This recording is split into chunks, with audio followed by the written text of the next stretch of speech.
हालिया दिनों में एक नाम सुर्खियों में है, जिनके एक आपत्तिजनक टिप्पणी पर भारत को कूटनीतिक मुश्किलों का सामना करना पड़ रहा है। उनकी इस टिप्पणी पर भारतीय मुसलमानों और 12 से अधिक देशों ने आपत्ति जताई है। नमस्कार, मैं नितेश कुमार, आप देख रहे हैं एक्सप्रेस खबर 24। अब आप यकीनन यह समझ गए होंगे कि मैं किसके बारे में बात कर रहा हूँ। जी हाँ, भारत की सत्ताधारी भारतीय जनता पार्टी अपने एक प्रवक्ता नुपुर शर्मा के इस्लाम के आखिरी पैगंबर मोहम्मद पर आपत्तिजनक टिप्पणी देने को लेकर विवादों में घिर गई हैं। बीजेपी की प्रवक्ता रही नुपुर शर्मा ने यह टिप्पणी करीब 10 दिन पहले एक भारतीय टीवी चैनल में हुई डिबेट में की थी। रविवार को बीजेपी ने नुपुर शर्मा को पार्टी से निलंबित कर दिया है और उनके साथ साथ पार्टी के दिल्ली यूनिट के प्रभारी नवीन कुमार जिंदल को नुपुर शर्मा के बयान वाले पोस्ट को ट्वीट करने के लिए पार्टी की प्राथमिक सदस्यता से निष्कासित कर दिया गया है। कुंठा से भरी इस बयानबाजी के बाद भारत की सत्ताधारी भारतीय जनता पार्टी को खाड़ी देश यानी मुस्लिम बहुल देशों ने अंतर्राष्ट्रीय स्तर पर एकजुट होकर पुरजोर विरोध किया है। दूसरी तरफ नुपुर शर्मा की टिप्पणी से नाराज इस्लामिक देशों की नाराजगी कम करने के लिए भारतीय कूटनीतिज्ञों ने कहा है कि ये बयान भारत सरकार की विचारधारा को प्रदर्शित नहीं करते हैं और ये कुछ फ्रिंज एलिमेंट्स यानी कुछ शरारती तत्वों की विचारधारा है।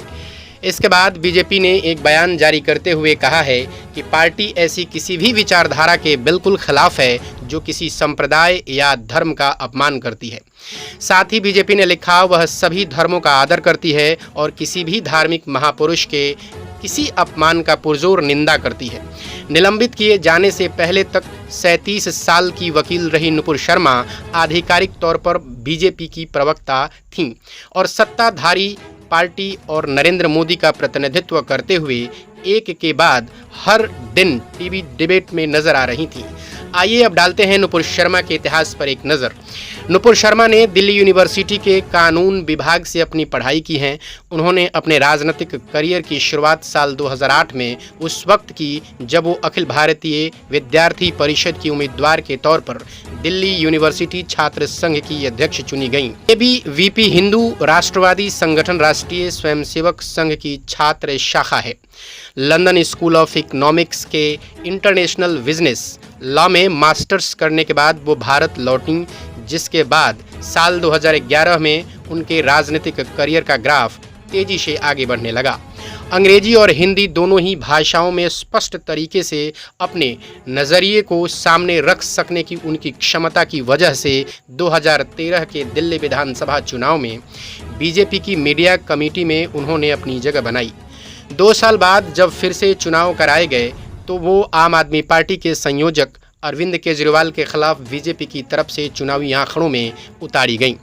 ये ऐसा चुनाव नहीं था जिसमें नुपुर शर्मा से जीतने की उम्मीद की गई थी, लेकिन उनका जोशीला चुनाव अभियान उन्हें एक बार फिर से चर्चा के केंद्र में ला दिया। उन्हें आधिकारिक तौर पर दिल्ली का पार्टी का प्रवक्ता बनाया गया और फिर साल 2020 में उन्हें बीजेपी की राष्ट्रीय प्रवक्ता बना दिया गया। बीते कुछ सालों में नुपुर भारतीय टेलीविज़न चैनलों में जाना पहचाना चेहरा बन गई थी।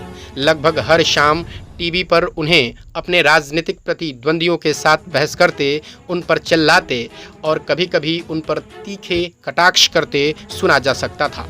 दिनों नुपुर शर्मा के कई समर्थकों ने ट्विटर पर उनका एक छोटा वीडियो शेयर किया है, जिसमें उन्होंने अपने साथ टीवी डिबेट में शामिल एक पैनलिस्ट को दोगला और झूठा बताते हुए चुप रहने के लिए कहा। जब नुपुर ने वो वीडियो अपने ट्विटर टाइमलाइन में शेयर किया, जहां उनके 5 लाख समर्थकों में से एक प्रधानमंत्री नरेंद्र मोदी भी हैं, तो उनके समर्थकों ने उनकी तारीफ की और उन्हें शेरनी, बहादुर और निडर लड़ाका कहा। पार्टी से निलंबित किए जाने के बाद नुपुर शर्मा ने एक बयान जारी किया और कहा कि वो बिना शर्त अपनी टिप्पणी वापस ले रही हैं।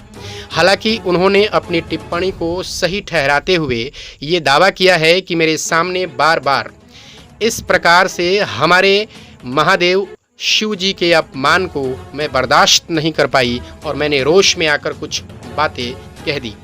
इस तरह की तमाम छोटी बड़ी खबरों के लिए बने रहें हमारे चैनल एक्सप्रेस खबर 24 के साथ। शुक्रिया।